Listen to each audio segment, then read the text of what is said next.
Okay, so we've got your list now of at least 10 markets that fit the past the 30-second do or die test. And if you don't have those, I want you to stop right now. I mean it. You pause this video and you go and you do it right now, because no point in going on here. You got to be you got to be a doer, not a hearer. Okay, what we're gonna do is now start to weed out some of the markets, and it's not that we're saying any particular market is a bad choice, but what we're wanting to do is find the absolute best match for us that has the greatest potential of success.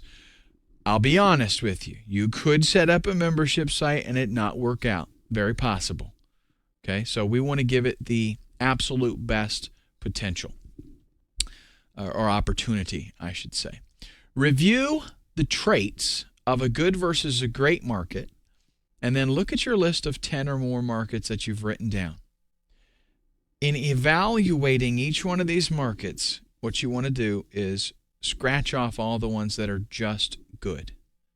If there is a market where you can't see that there's a need for ongoing support, scratch it off.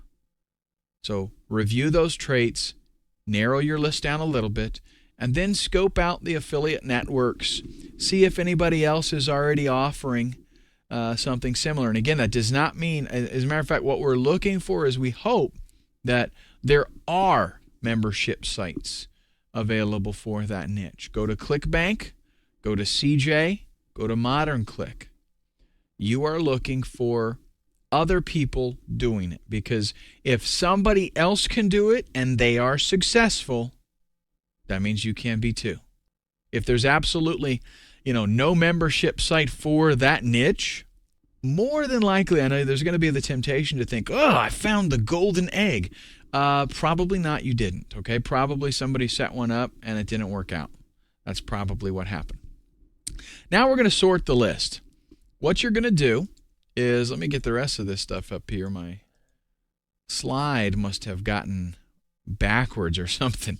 What you're going to do is evaluate each thing that's left in your list and give it 1 point for everything on the left that it matches up to, and give it 2 points for everything on the right that it matches up to.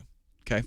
So, if my niche was going to be hunting, for example, I would go through here and I would say related affiliate programs. Yes, there are, if I do some research and I find out that there are affiliate programs out there for hunting stuff, I'd give it a check and I'd put, a 1 by hunting. Advertising opportunities. I go to Google and I see if people are advertising. I go to other hunting websites and I see if people are advertising there. If they are, give that a point. Check it off. Desperate or impulsive. This is going to be speculative. You have to consider this. I personally would say hunting is not desperate and impulsive, so I wouldn't check that off. If it's something like an acne problem, and you want to set up some kind of membership site for dealing with extreme cases of acne or something, I don't know.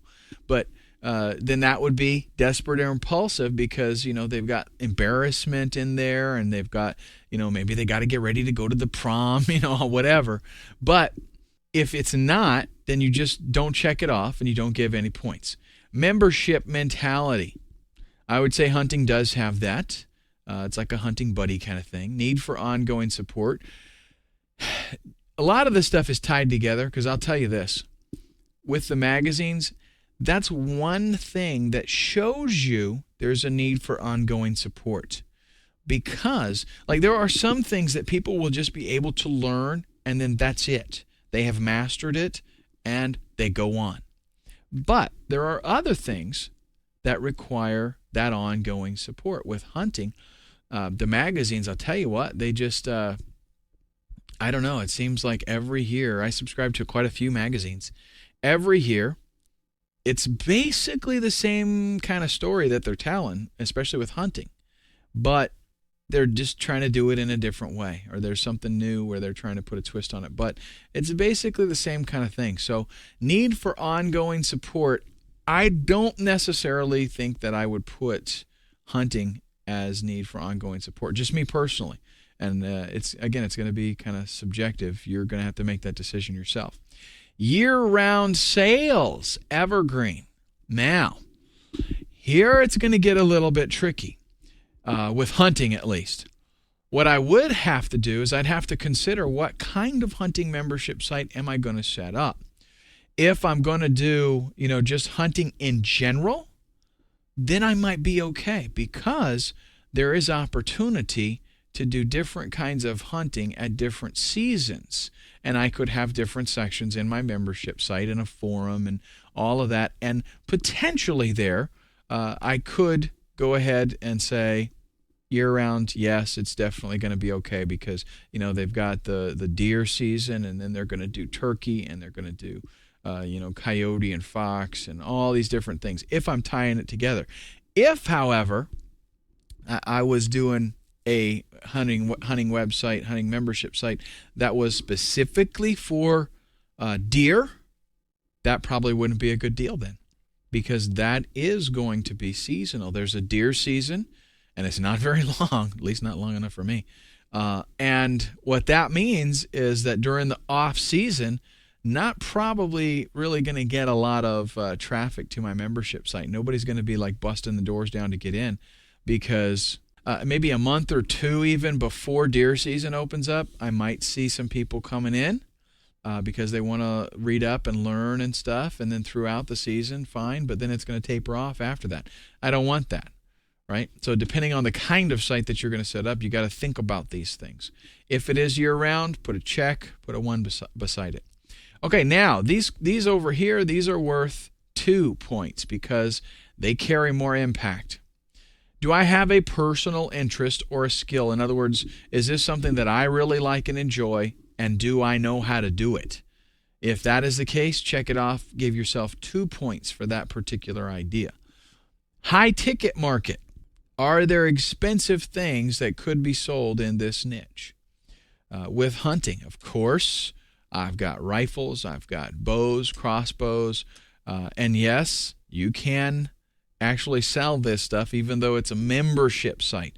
If nothing else, you can go to CJ and you can get an affiliate link, and you can promote a crossbow to the people on your membership site that are bow hunters.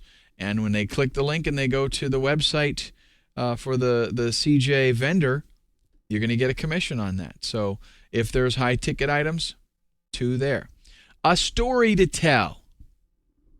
The reason this is so powerful, and it's in the right column here, is because it's a high selling point. If you've got a story to tell, like, for example, I say that you were fixing to declare bankruptcy, or your house was going to be foreclosed on, or whatever, and you got yourself out of financial hardship, and now you're making, $200K a year. If you've got that story that you can personally tell, very powerful, very, very powerful. Existing membership sites. If there are already sites out there, again, remember I said that's not a bad thing. That doesn't scare us off. That excites us. Yes, there are successful membership sites out there.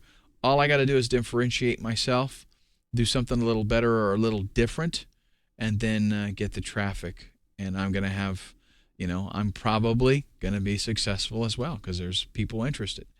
Is there an existing association or magazine? You need to find them. And what I would say with this is, because actually everything that is, most of the stuff that's on your list right now should have already passed the 30-second do or die test, but there still could be some things on there, that you were just got an idea when you did the brainstorming kind of stuff and looked at eHow and all those different kind of sites. If, though, there are that you just find one magazine, give yourself just 1 point for that particular idea. And if there are multiple magazines, then give yourself 2 points. I would say, actually, let's say 1 to 2 magazines for the first one, and then 3 or more is worth 2 points. Because that means the more magazines, the more potential, the more room, and that means that probably the supply is going to be less than the demand. And ideally, that's what we would like, is where there's a hole, essentially, and you need to be able to fill it. Okay, so now you're going to take all of your list. And if you do this in Excel, it's totally easy. But basically, you're going to take your list, you're going to add up all the points, get rid of the ones that have been scratched off or eliminated already. Okay, and then you're going to sort the list based on the number of points that that particular idea has. And what do you think you're going to do? You're going to take the one that has the most points. That's where you're going to start. That doesn't mean that you write off all the other ones. In fact, I suggest that you do start like an Excel spreadsheet and put them all in there and save that and leave it, because once you get once you get this membership working and it's pretty much on autopilot, you're going to set up another one, and you've already got your list in front of you, sorted even, so you know where you're probably going to start next. All right, what we're going to talk about in the next video is ways that we keep our members involved and longer retention. In other words, a lot of membership sites, they get people to come in, they stay for 2 or 3 months, and then they end up leaving. We want to make our website, our membership, so compelling that people don't want to cancel that membership.